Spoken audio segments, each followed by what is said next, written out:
The scalpel hit the steel tray with a sound like a snapped wire, sharp enough to cut through the wet, frantic breathing in Delivery Suite 3 of Cheongdam's Sacred Heart. Su-ah's knuckles were bone white around the cold chrome railing of the birthing bed, a thin film of perspiration catching the soft white diffusion of the overhead surgical lamp, gilding the curve of her collarbone like wet silver. She did not look at the monitors. She did not look at the trembling junior nurse who had just dropped the suction tube. She looked only at the man standing at the foot of the bed, his black overcoat still beaded with the December rain he had walked through, a single manila folder pressed flat against his palm. Ji-hwan did not move. He had not removed his gloves. The leather was a deep, oil-dark calfskin, stitched in Bologna, and it caught the light the way a gun catches light, which is to say it did not so much reflect as absorb.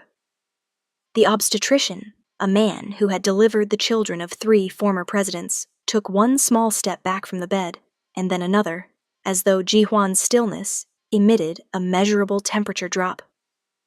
Su-ah's water had broken 11 minutes ago in the marble foyer of the Hannam penthouse, and the ceramic vase she had been holding, a pale celadon piece from the Joseon era worth more than the doctor's home, had shattered against the heated travertine, and Ji-hwan had stepped over the shards without looking down. He extended the folder toward her now, across the swollen, contracting body of his wife, across the IV line, across 9 months of silence. Sign it. 2 words, sparse as a struck match. The lawyer, a thin woman with a severe pearl ivory lapel pinned to her charcoal blazer, materialized at his elbow with a Mont Blanc, 149 already uncapped, the gold nib catching the lamp like a small, cruel tooth. Su-ah's contraction crested, and her vision whited at the edges, and still she did not scream. She had learned, over 4 years of marriage to the youngest underboss of the Baco Syndicate, that screaming was a currency that bought nothing in this house. She breathed through her nose. She read the first line of the document, then the second. Dissolution of marriage. Effective immediately upon signature. Forfeiture of all rights, all custody, all claims, all future inheritances, all surname privileges, all visitation, in perpetuity, with prejudice. The triplets, gendered scans confirmed 8 weeks prior, would carry the SEO name. Not hers. Never hers. The fetal heart monitor stuttered. 3 rhythms, overlapping, frantic, the second baby in distress, the obstetrician hissing something about emergency cesarean preparation, and Ji-hwan tapped the folder once against the rail. Now Su-ah. She lifted her chin. Mascara had not been a part of her morning, because she had not expected this morning, and the absence of it made her dark eyes look impossibly larger, impossibly wet, impossibly steady. A single strand of black hair clung to her temple, glued there by sweat, and behind her, the cardiac monitor for baby B let out a long, falling tone that turned the junior nurse's face the color of bleached linen. Why? Not a question. A demand. The first syllable she had spoken to her husband in 41 days. Ji-hwan's jaw moved once, a small muscle ticking beneath skin shaved that morning, with a straight razor by a barber who had been blindfolded for the appointment. He did not answer. He had not answered when his men dragged her father's body out of the Han River last March, and he did not answer now. The lawyer pressed the pen into Su-ah's hand. The plastic clip on the IV line clicked. Someone, somewhere outside in the corridor, was weeping in Mandarin. Su-ah signed. She signed across her own pain, the contraction folding her in half as the nib bit the paper, and the signature came out a slashing, illegible thing, more wound than name. Ji-hwan took the folder back. He looked at the signature for the length of one breath. He turned. He walked out of the delivery suite without a glance at the woman about to bear his 3 sons, his black overcoat soundless against the polished floor, and the door closed behind him with the soft, terminal click of a vault ceiling. The room exhaled. Su-ah did not. She felt the second baby's heartbeat stabilize through the monitor's slow return to rhythm, and she felt the small, ferocious thing in her own chest harden into something that was no longer a heart, but a verdict. The obstetrician was already barking for the OR. Hands found her shoulders. The world tilted into wheels and fluorescence, and the smell of antiseptic and her own blood, and the last thing she saw before the anesthesia mask came down was the celadon dust on the cuff of her hospital gown, ground in from the foyer, a fine, pale powder like the ash of something that had once been beautiful. She woke to silence. A different silence. Not the curated, expensive silence of the Hannum penthouse, but the soft, mechanical silence of a private recovery suite, with the blinds drawn against a sole afternoon. 3 bassinets. 3 small, blanketed shapes. A man she did not know standing by the window, his back to her, the line of his shoulders inside a charcoal cashmere coat, so precisely tailored it looked architectural. He turned when she stirred. He was not Ji Huan. He was older, perhaps 34, with a face built on quiet bones, gold-rimmed reading glasses tucked into his breast pocket, and eyes the color of weak tea held up to a window. Mrs. Yoon, her maiden name, restored to her in under 6 hours. The legal machine of the SEO family moved fast. "My name is Do-Jun Kang. I am the executor of your father's estate." She tried to speak. Her throat was sandpaper. He poured water from a crystal carafe into a small tumbler and held it to her mouth himself, the way one might offer water to a wounded animal, slowly, without sudden motion. The water was cold enough to ache her teeth. "Your father left provisions," he said. "I was instructed to wait. Until today." She closed her eyes. Her father, the disgraced shipping magnate, the man whose body had surfaced bloated and blue in the spring melt, had apparently anticipated this exact morning. The thought should have comforted her. It only made her tired. The children? Healthy, all 3. 2 boys, 1 girl. Her eyes opened. The scan said 3 boys. Do-Jun's mouth moved in something that was not quite a smile, but was the geological cousin of one. The scan was wrong, or someone read it the way they were paid to read it. The 3rd child is a girl. Su-Ah understood then, with the clean, surgical clarity of a woman who had been raised among monsters, exactly why Ji Huan had filed the dissolution that morning. The Seo family inheritance, the entire 7-generation patriarchal trust, required 3 male heirs delivered in a single birthing to break the elder branch's stranglehold on the syndicate. 2 sons and a daughter were worth nothing to him.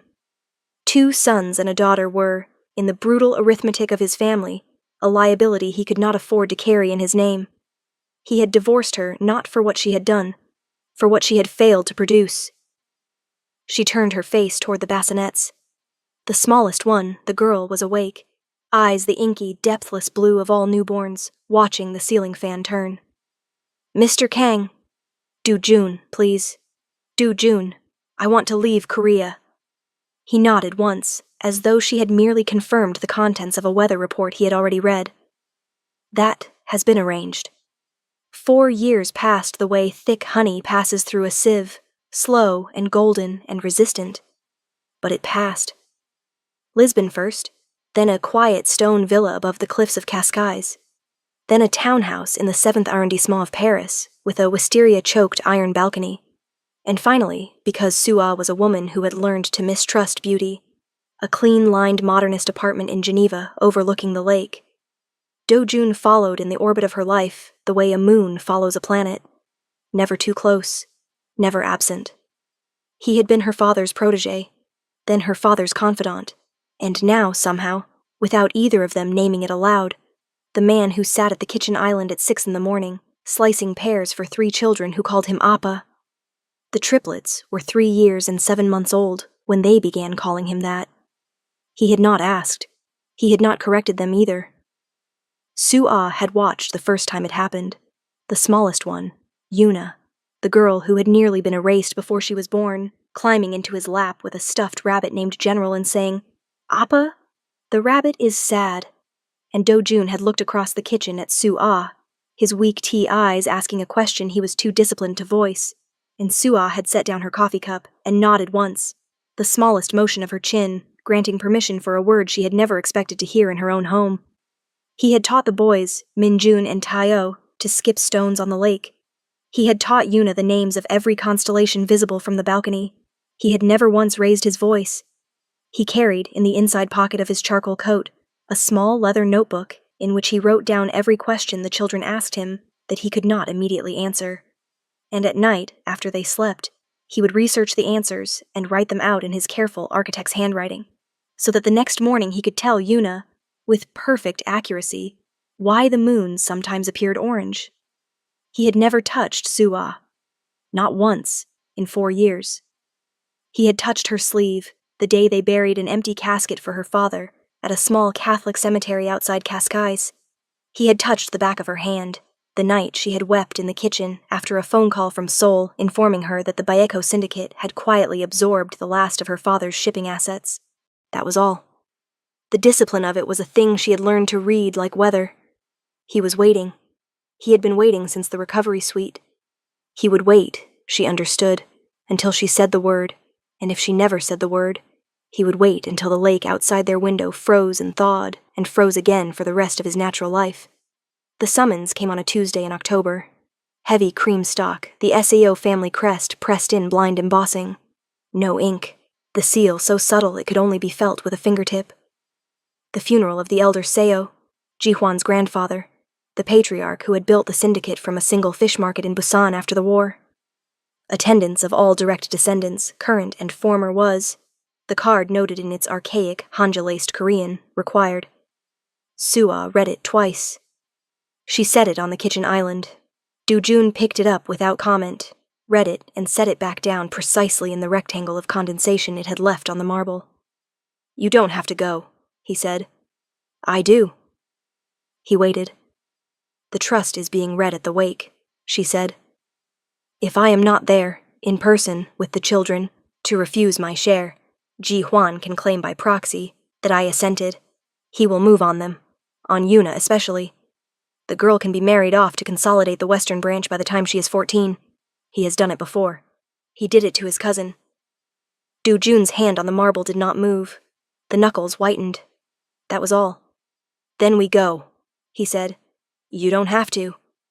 "I do."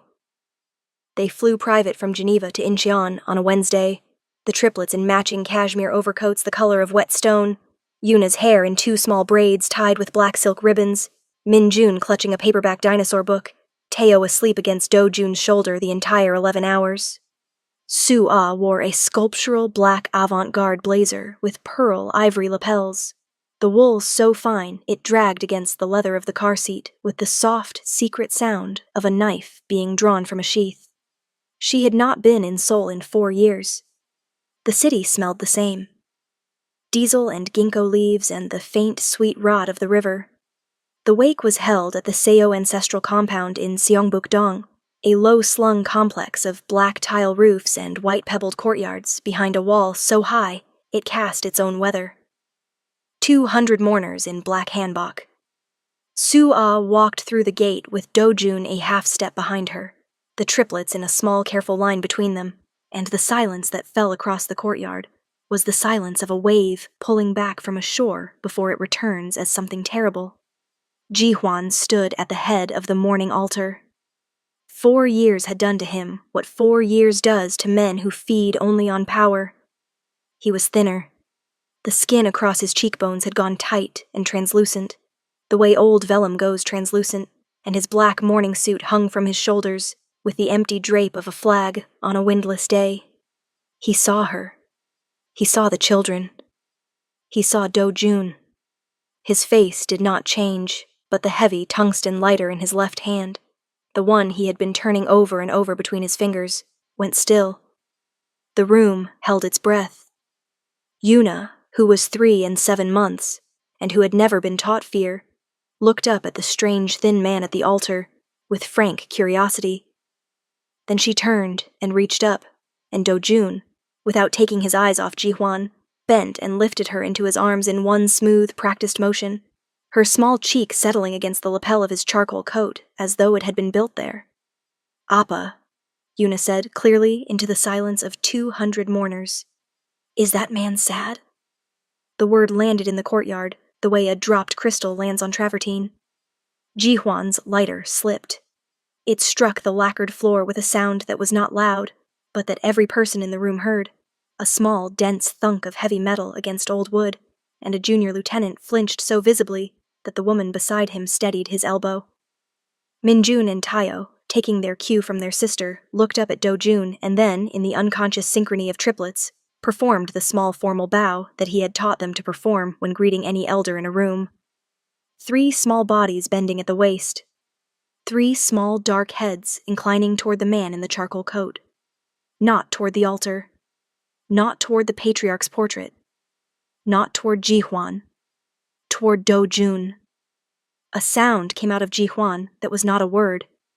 It was the sound of a man discovering, in public, in front of the entire assembled leadership of his syndicate, that the thing he had thrown away 4 years ago had grown teeth and a name, and a different father, and that the loss was not abstract, was not a matter of paperwork, was a thing with small braided hair and a stuffed rabbit, and was bowing to another man on the floor of his grandfather's wake. Sua stepped forward. She walked to the altar. She lit 3 sticks of incense. She bowed twice, the formal bow of a granddaughter-in-law for a patriarch she had respected even when she had despised the family he made, and she straightened and she turned to face the room. She did not look at Ji-hwan. She looked at the senior elder of the Western Branch, the man with the heaviest claim on the trust after the patriarch's death, a small, white-haired figure seated on a cushion to the right of the altar. "Grandfather Seo?" she said. Her voice carried. It had the quality of cold water poured from a height. "I am here to renounce, on behalf of my children, every claim, every share, every drop of Seo blood that the trust would attach to their names. They will not inherit. They will not marry into the branches. They will not be summoned. They will not be named. In exchange, the family will sign the dissolution rider that my council will distribute in the next 4 minutes, releasing them from all obligation, all surveillance, all contact, in perpetuity, with prejudice." She paused. She let the word hang. "The same language," she said. "That was used on me." Do-jun's lawyers, 3 of them in identical charcoal suits, were already moving through the room, distributing the documents with the silent efficiency of waiters at a state dinner. The senior elder lifted one of the pages. He read. His eyes, which had seen the partition of a peninsula and the rise of 3 generations of men who killed for money, narrowed slightly, and then, in a gesture so small that only the people closest to him saw it, he nodded. The trust was broken. Cleanly. Surgically. With prejudice. Ji-hwan made a sound. He took 1 step forward, off the altar dais, and the heavy tungsten lighter rolled an inch across the floor and stopped. He looked at Sua. The translucent skin across his cheekbones had gone the color of old paper. Sua. Her name. The first time he had said it in 4 years. She looked at him then. Fully. Without armor.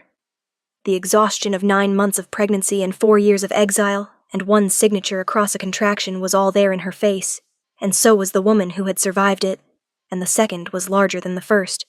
"You burned this," she said. Quiet. Not cruel. Just true. "There is nothing here for you." He opened his mouth. He closed it.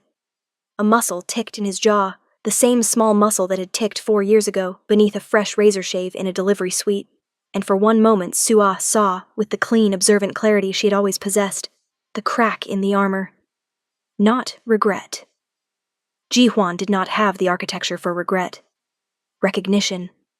The recognition of a man who had built his entire kingdom on a single arithmetic, and had just discovered that the arithmetic had never been the point. He did not speak again. The triplets, restless in the way of small children at long ceremonies, had begun to fidget. Yuna whispered something into Do-jun's ear. He nodded gravely, and whispered something back.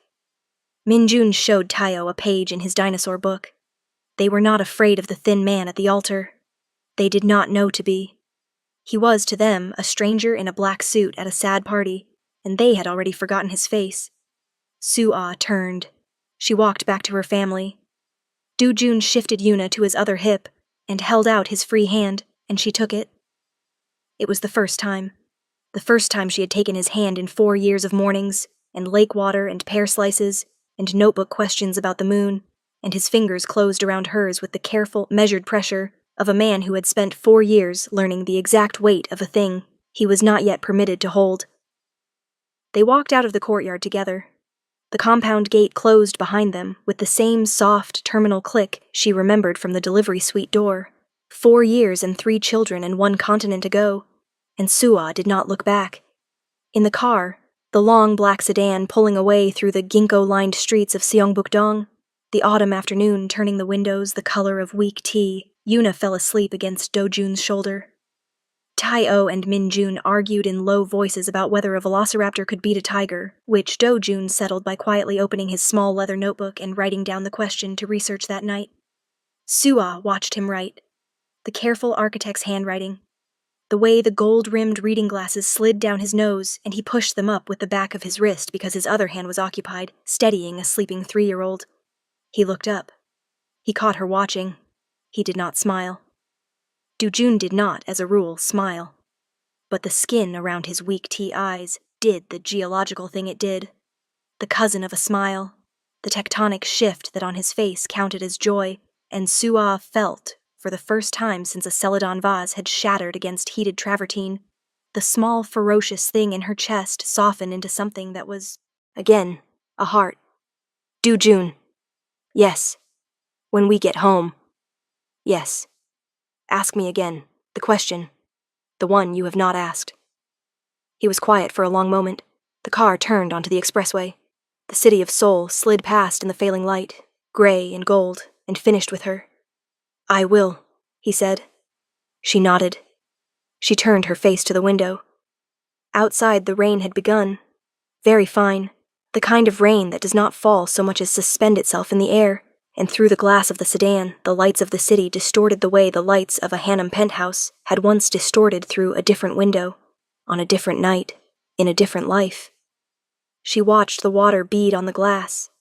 She watched a single droplet, fatter than the rest, slide down the pane and gather others to itself as it went, accumulating weight, accumulating mass, until it was heavy enough to fall all the way to the bottom of the window, in one clean, decisive line. Behind her, in the warmth of the car, her daughter was asleep against the shoulder of the man her children had chosen, without instruction, as their father. Her sons were arguing about extinct predators. The small leather notebook lay open on Do-jun's knee, and on the page, in careful architect's handwriting, was the only sentence he had written down in Seoul, the only question of the day he had not been able to immediately answer.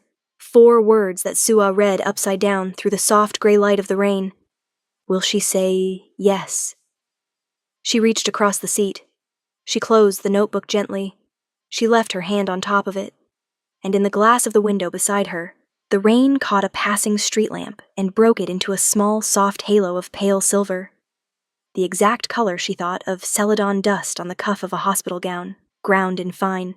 Fine as the ash of something that had once been beautiful, and was, against every arithmetic, beautiful again.